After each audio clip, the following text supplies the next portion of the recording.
Muy buenos días a todos los amigos de este querido país, de Perú, allá en Lima. En primer lugar, antes de presentarme, quiero hacer un agradecimiento especial a la comunidad de Viera Radiología por la invitación a participar de estas charlas. Es muy grato para mí poder estar aquí presente en esta modalidad, como las también seguramente serán para los demás exponentes de los diversos países que hoy nos acompañan y comparten sus conocimientos. Voy a hablar del infarto agudo de miocardio. Mi nombre es Martín Ariel Carrizo.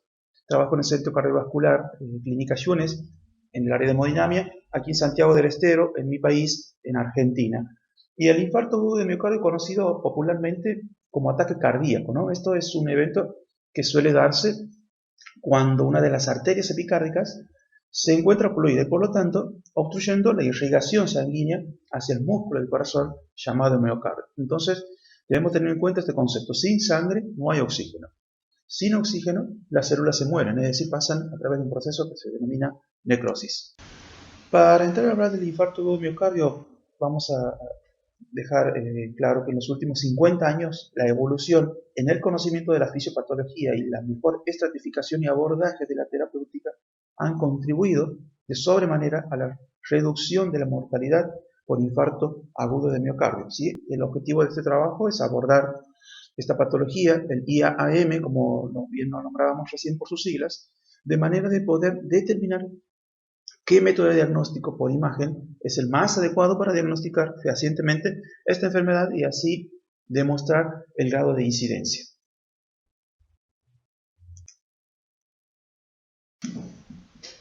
Bien, para abordar esta temática de lleno vamos a hablar del corazón. El corazón es el órgano principal del aparato circulatorio. Está compuesto por 4 cámaras, 2 en la parte superior denominadas aurículas y 2 en la parte inferior denominados ventrículos.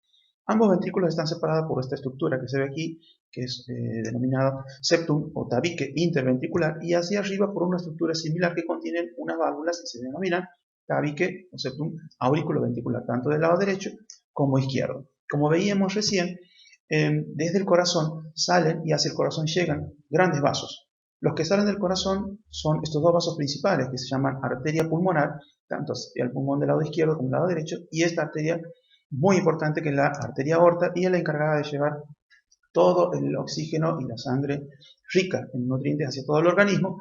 Y del vaso que llega al corazón son las venas cavas, tanto superior como inferior. En conjunto, el corazón, a través de un sistema denominado sístole y diástole, estas válvulas, juntas con las que se comunican las aurículas con los ventrículos, tratan y regulan el flujo sanguíneo mediante estos 2 movimientos o periodos de contracción y relajación. El corazón, debemos decir, que funciona como una bomba impelente y aspirante de sangre. A través de estos 2 grandes vasos se encarga de distribuir y recoger toda la sangre, tanto rica en oxígeno como en dióxido de carbono, y retornarlas hacia el corazón. Está irrigado en primer lugar por 2 arterias denominadas arteria coronaria derecha y arteria coronaria izquierda, que es la principal, o mejor dicho, la primera rama que da esta arteria, la aorta.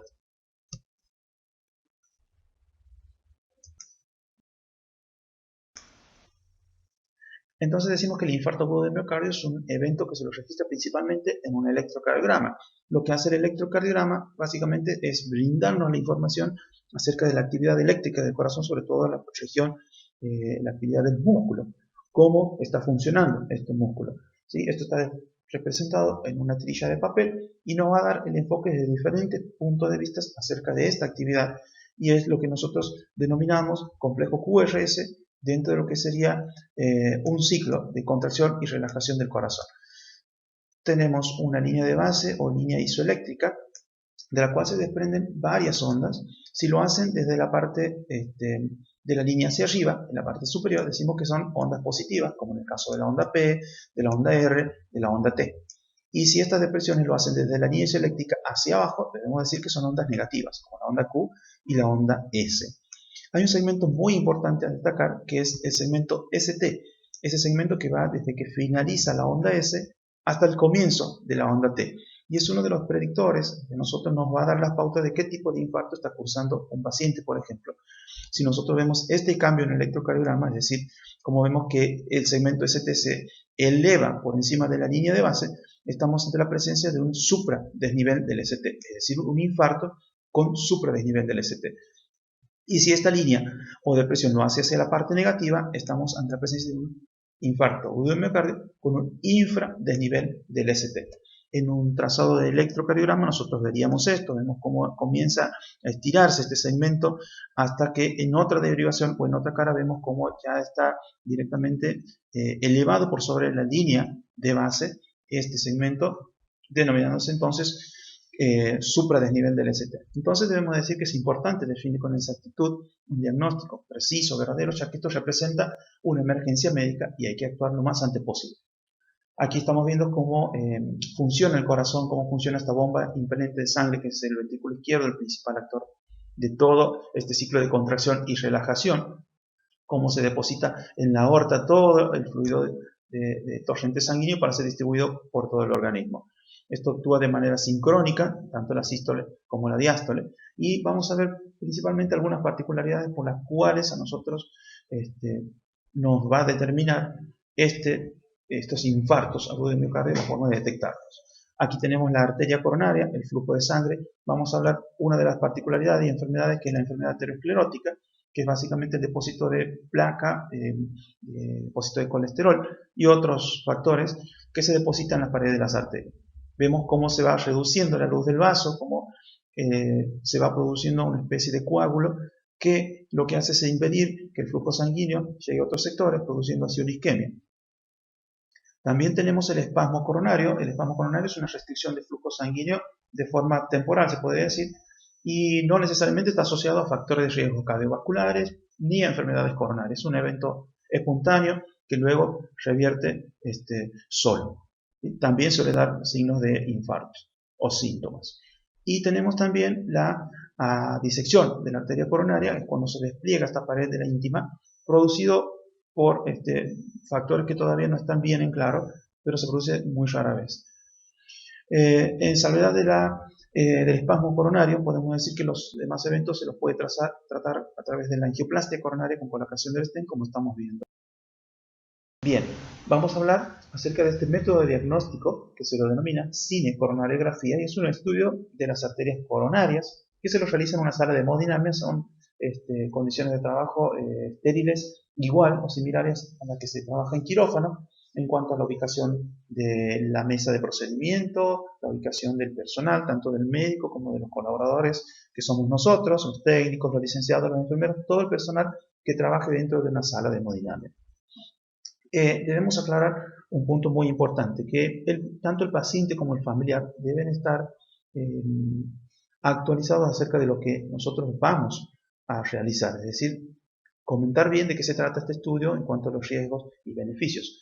Para eso existe lo que se denomina el consentimiento informado y debe estar firmado, obviamente, por ambas partes, estando de acuerdo que nosotros podamos realizar este procedimiento.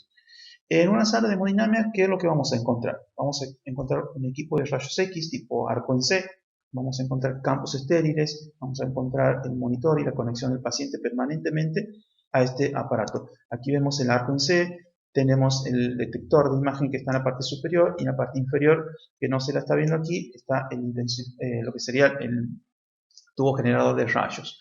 Vemos como el doctor está tanto cubierto él como el paciente en condiciones estériles.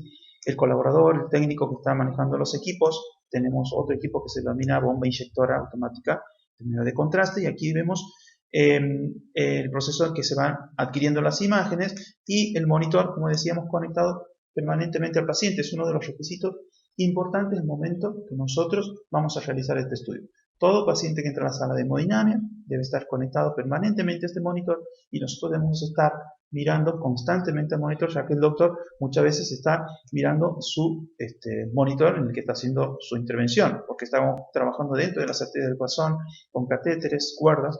Por lo tanto, nosotros que somos los colaboradores debemos estar atentos a estos cambios que se puedan visualizar en el monitor. Por supuesto, como todo estudio, tiene sus ventajas y desventajas. Vamos a hablar de las ventajas que tiene una cinecoronariografía. podemos decir que se puede combinar el diagnóstico como si también el tratamiento en un único procedimiento, es decir, una sola entrada del paciente a la sala, de acuerdo y dependiendo el tipo de diagnóstico que tengamos, es decir, si nos encontramos con algunas lesiones en las arterias coronarias, se puede proceder seguidamente a realizar la angioplastia, que sería el tratamiento terapéutico de esta persona, ¿sí? También otra de las ventajas es que nos permite una deambulación precoz, hablando de un estudio solamente diagnóstico y específicamente se hace por la vía radial. En nuestro centro, en el 98% de los casos de estudios coronarios, tanto diagnósticos como terapéuticos, lo hacemos por la vía radial, tanto derecha como en menor proporción del lado izquierdo. Evitamos la mayoría de las veces utilizar la vía femoral. Esto, bueno, ya vamos a hablar más adelante, requiere de otros cuidados más especiales, ¿sí? Entonces, en un estudio diagnóstico, entre las 3 y 4 horas, el paciente puede estar dado de alta con una deambulación precoz. También es posible que la angiografía elimine la necesidad de someter a este paciente a una cirugía de revascularización miocárdica en caso de que se tenga un diagnóstico de lesión de 3 vasos o de tronco coronario izquierdo, que antes por lo general con este diagnóstico todo paciente entraba o era sometido a una cirugía de revascularización miocárdica. Con el avance de la tecnología, la ciencia y el advenimiento también de los materiales, hoy en día podemos decir que esta estadística se ha reducido, ¿sí? Se pueden solucionar muchas cosas a través del tratamiento endovascular. Y si hablamos de las desventajas, debemos decir que es un estudio mínimamente invasivo, porque de hecho que tenemos que introducir materiales dentro del organismo para realizar este procedimiento, catéteres, introductores, cuerdas.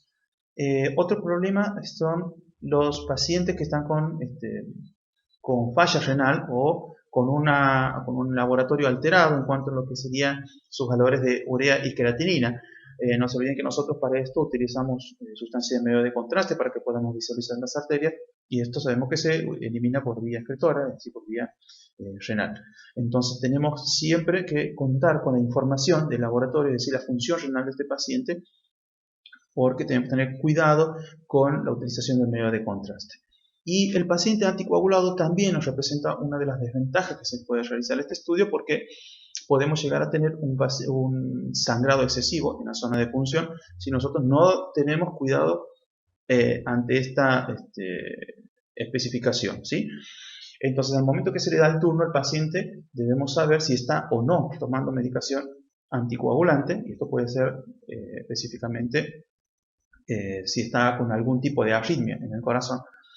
Por lo tanto, a este paciente nosotros debemos postergar o bien ponernos en contacto con su médico y tratar de suspender, de que el doctor le indique la suspensión de esta medicación al menos entre 48 y 72 horas para que se pueda realizar posteriormente el estudio y por lo tanto tengamos menos probabilidad de sangrado o de hemorragias en el sitio de la punción.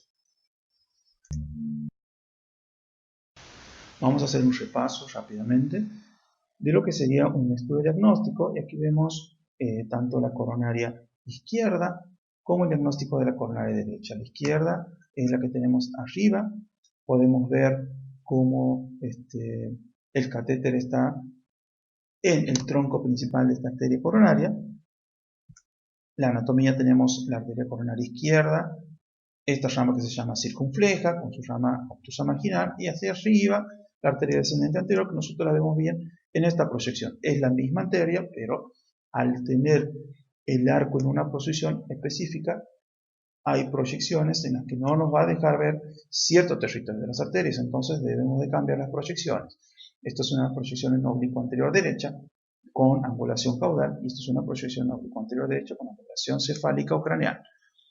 Vemos cómo el catéter inyecta el medio de contraste. Este es un único catéter que se utiliza para hacer estos estudios. Es una de las grandes ventajas que hoy en día contamos con el acceso radial, que nosotros podamos ingresar un solo catéter para poder realizar la coronariografía. En este caso, aquí abajo tenemos un diagnóstico de la coronaria derecha, es esta que tiene la forma de C, y en esta otra oblicua es la misma coronaria, pero nosotros vemos que ya cambia la forma de la arteria.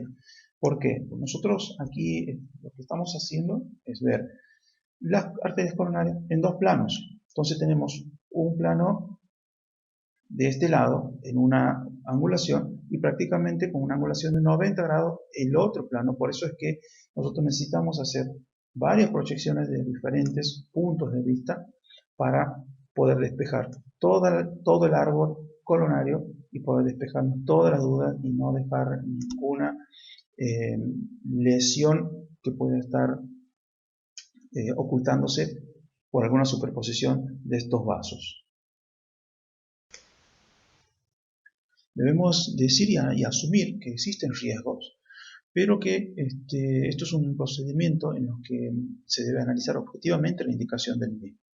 Y hay que considerar algunos riesgos que de asumirlo pueden llegar a definir complicaciones que pueden llegar a ser muy graves, pero en el caso de presentar lesiones o múltiples lesiones en las arterias coronarias, el beneficio de realizar una posible revascularización es mayor. Por lo tanto, hay veces que es muy importante y valedero asumir estos riesgos por parte del paciente sobre todo. Algunos riesgos que también nos pueden llevar estos procedimientos es a un sangrado o infección en el sitio de la punción, sobre todo cuando hacemos referencia a la vía del acceso femoral.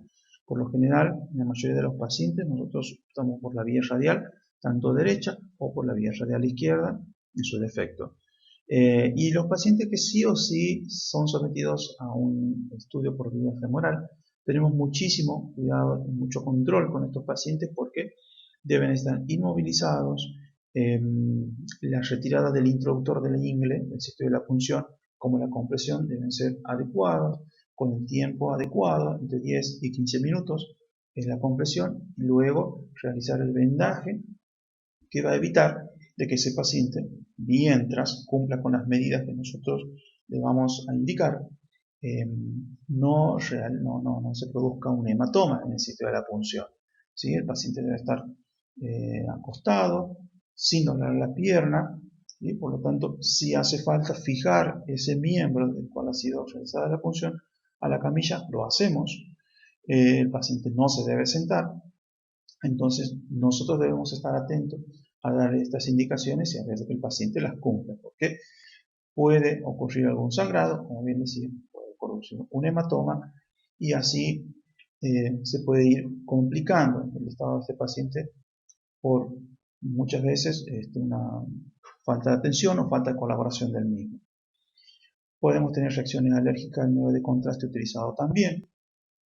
Por lo tanto, nosotros debemos estar muy atentos sobre todo a la parte de enfermería, que es con el caso de paro, y tener toda la medicación que sea necesaria para contrarrestar esta situación. Como así también de desencadenar algún tipo de arritmia. Por eso es que siempre el paciente, una vez que ingresa a la sala de hemodinamia, debe estar conectado al monitor permanentemente y nosotros, que somos los colaboradores directos del médico, tanto el licenciado, el técnico, el enfermero, debemos estar pendientes de este monitor. Muchas veces el doctor está pendiente a lo que está realizando con sus manos, que es manejar y manipular el catéter dentro de las arterias de este paciente. Por lo tanto, nosotros debemos estar atentos a los cambios que nosotros podamos ir viendo en ese monitor, tanto en la parte electrocardiográfica como así también los cambios en la presión. Como bien lo decimos, puede obtener una hipotensión arterial este paciente y se puede descompensar hemodinámicamente. Entonces, para nosotros es muy importante tener un buen registro en el monitor. Entonces vamos a hablar del diagnóstico, curso y el tratamiento del infarto agudo de miocardio. Vemos aquí en la imagen cómo las placas de ateroma comienzan a ocupar parte de la luz del vaso y cómo esa luz, una vez que está reducida al flujo sanguíneo al ser menor, se forma un coágulo formando así una obstrucción. Y vemos cómo este sector del corazón queda sin irrigación sanguínea, es decir, ocurre una falta de oxígeno que luego ese tejido va a ir necrosándose o muriéndose. Aquí tenemos el diagnóstico de un infarto agudo de miocardio, la cara anterior del corazón. Vemos como la descendente anterior presenta una obstrucción en la parte proximal media justo previo al nacimiento de esta arteria que se llama diagonal. Como recién les decía, se dan las bifurcaciones. Aquí tenemos la coronaria derecha. Hay una obstrucción en la parte distal de esta arteria y aquí vemos un fenómeno que se denomina circulación colateral. Es como la circulación de la coronaria derecha es compartida o es irrigada hacia la arteria descendente anterior mediante esta conexión o circulación colateral que se da.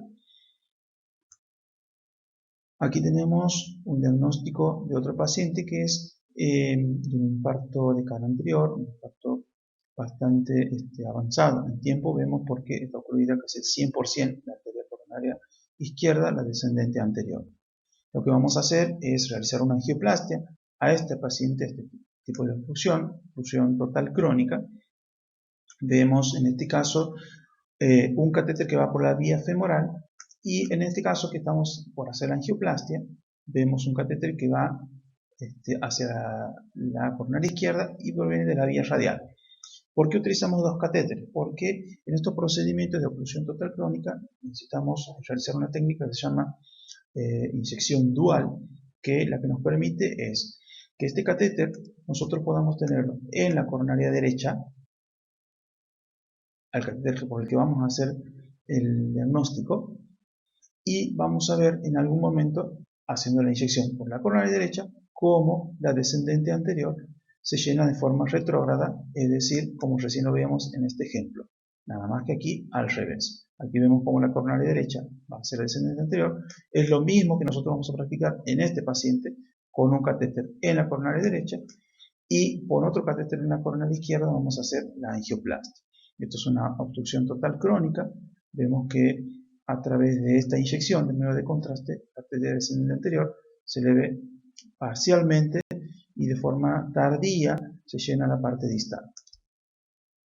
En el electrocardiograma vamos a ver, tanto en las derivaciones B2, B3, hay cambios en las que estas derivaciones representan un patrón de isquemia subendocárdica y esto puede ser una única manifestación durante estos episodios isquémicos o bien evolucionar a una obstrucción total como en este caso.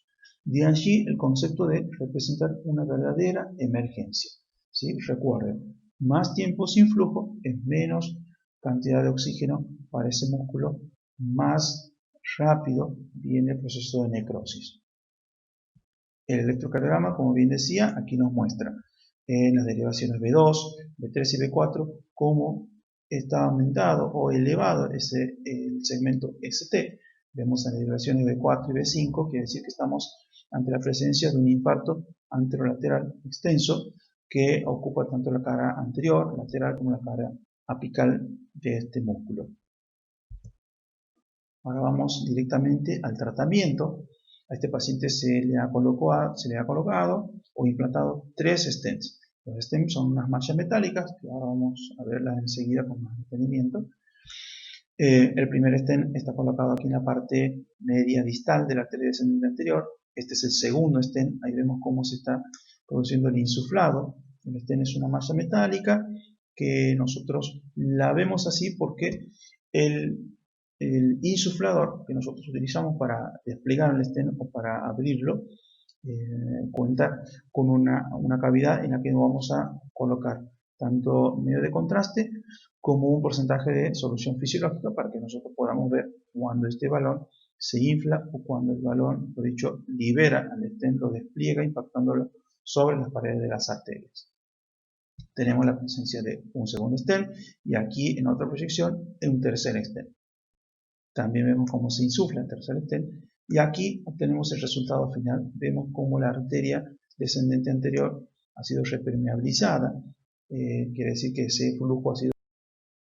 Si nosotros volvemos al mismo ejemplo del electrocardiograma, vemos cómo el paciente ingresó con este infarto, cómo tiene los cambios manifestados en el electrocardiograma desde las derivaciones B2, B3, B4, B5 y cómo una vez que ha sido repermeabilizado ese vaso, ha recuperado el flujo, ese músculo, ese miocardio ha sido rescatado ¿sí? Ha sido permeabilizado, por lo tanto recupera su función, su viabilidad, y vemos cómo el supradesnivel en este caso ha descendido casi a la normalidad.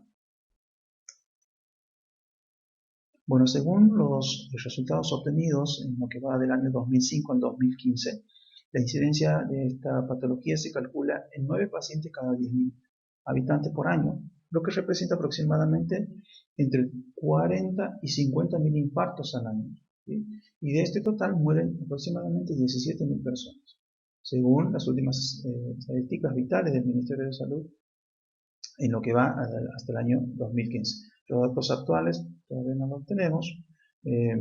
Básicamente el trabajo era para que podamos nosotros diferenciar el porcentaje que nosotros tenemos en muerte, es decir, un 18% más de muerte en los últimos 10 años, comparado al porcentaje de crecimiento poblacional, que es por arriba, 18, y nosotros tenemos un porcentaje de crecimiento poblacional del 11%.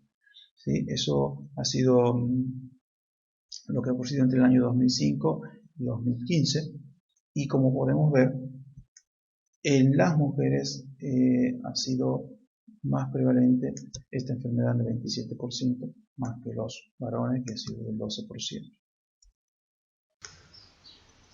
Y para ir cerrando esta charla, como conclusión, debemos dejar presente que la enfermedad cardiovascular, como el infarto agudo del miocardio, junto con el ACV y la insuficiencia cardíaca, lideran en la actualidad el ranking de muertes, tanto a nivel global como en nuestro país, en Argentina, ¿sí? Llevándose alrededor de 100.000 muertes al año, aproximadamente 280 muertes por día.